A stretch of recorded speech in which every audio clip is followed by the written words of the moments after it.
તહેવારોના સમાપન બાદ ચૂંટણી પ્રચારનો ધમધમાટ શરૂ થઈ ગયો છે।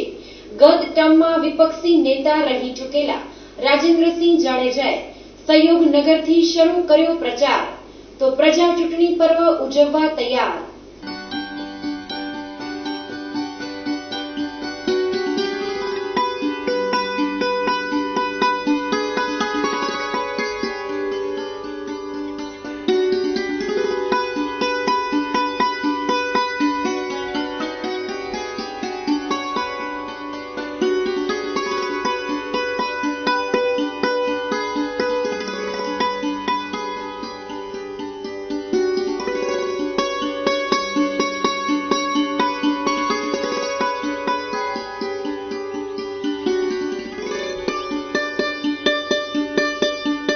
ચૂંટણીનો નગારે ઢોલ પીટાઈ રહ્યો છે ત્યારે લોકશાહીના પર્વની ધમધમાટભેર શરૂઆત થઈ ચૂકી છે।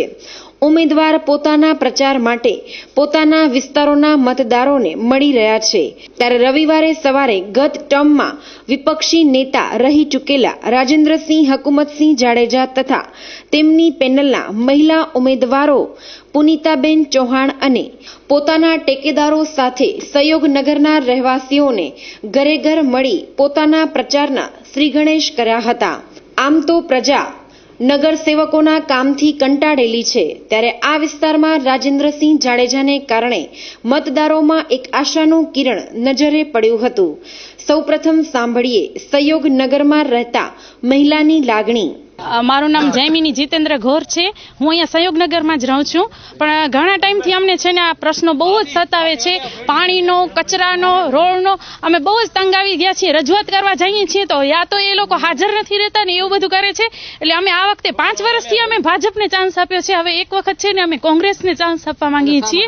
પરિવર્તન જરૂરી છે, કારણ કે અમે આટલા સમયથી અમે 5 વર્ષથી એ બધું સહન કર્યું છે કે અમે લાઇટો ન હોય, અમારા છોકરાઓ રાતે અંધારામાં રમતા હોય, પાણીના પ્રશ્નો અમે 5-6 દિવસ સુધી પાછળ તળાવે કપડાં ધોવા જઈએ છીએ। વિકાસની વાત કરી હતી અમે છેલ્લા 5 વર્ષથી કરતા આવ્યા છીએ, અને જ્યારે પણ આવે છે પ્રચાર કરવા ત્યારે વિકાસની વાત જ કરે છે।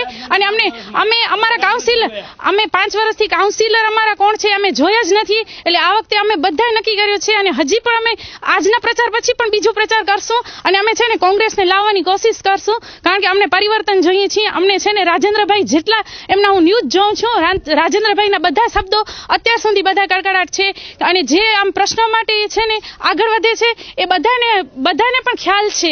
એટલે આગળ અમે રાજેન્દ્રભાઈને આગળ કરવા માટે પૂરતી કોશિશ કરશું। આમ લાગે છે પ્રજા પરિવર્તન ઈચ્છી રહી છે ત્યારે આ વાત ઉમેદવાર રાજેન્દ્રસિંહ જાડેજાને પૂછતા તેમણે જણાવ્યું હતું કે અહીંયાની જે સમસ્યાઓ છે કે છેલ્લા 7.5 વર્ષમાં અહીંથી ચૂંટાયેલા જે કોઈ લોકો હતા એમણે આ વિસ્તારમાં કંઈ પણ પ્રકારનું ધ્યાન આપ્યું જ નથી, અને છેલ્લા 7.5 વર્ષમાં જે અહીંયાની સહયોગનગર, રોટરી, કારિતાસ, પ્રભુનગર, આજે બધા નીચેના વિસ્તારો જે છે એની જે હાલત આપણે જોઈ છે, રસ્તાઓ જોવો તો ક્યાંય પણ એક પણ રસ્તો સારો નથી। કચરાના ઢગલા, તમે જ્યાં જોશો ત્યાં કચરાના ઢગલાઓ છે, લાઇટો બંધ છે, પાણીના કોઈ ઠેકાણા નથી, અને ગટરની સમસ્યા એને એ છે। એટલે જે આખા શહેરની જે સમસ્યા છે એ જ સમસ્યા આ સહયોગનગર અને આ નીચેના વિસ્તારોની છે, જે નરસિંહ મહેતા નગર આવે છે, કારિતાસ આવે છે, અને આ તમામ વિસ્તારોમાં આજે જે લોકોએ અમને અહીંયા પ્રતિસાદ આપ્યો છે અને જે વિશ્વાસ સાથે એમ કહ્યું છે કે તમે અમારા વિસ્તારની ચિંતા ના કરો, તમે બીજા વિસ્તારોમાં જઈ અને તમારા ચૂંટણી પ્રચાર કરો। અને હું આ વિસ્તારના જે યુવાનો છે, આ વિસ્તારના વડીલો છે, એ બધાનો ખૂબ ખૂબ હૃદયપૂર્વકનો આભાર માનું છું। અને લોકોને અમે એ વિશ્વાસ આપ્યો છે કે તમારો મત એડે નહીં જાય અને તમે બતાવેલા કે તમે જે દેખાડેલા કામો છે એ પરિપૂર્ણ કરવાની અમે અમારી તૈયારી બતાવીએ છીએ, અને આ જે સમસ્યાઓ છે એ સમસ્યાઓમાંથી અમે તમને છુટકારો અપાવશું। નગરસેવકોને લોકો પોતાની સુખાકારીના કાર્યો માટે ચૂંટે છે ત્યારે આવનારી ચૂંટણીમાં જોવું એ રહ્યું કે પ્રજાનું શું વલણ છે। Bureau report, times of Kutch news, Bhuj.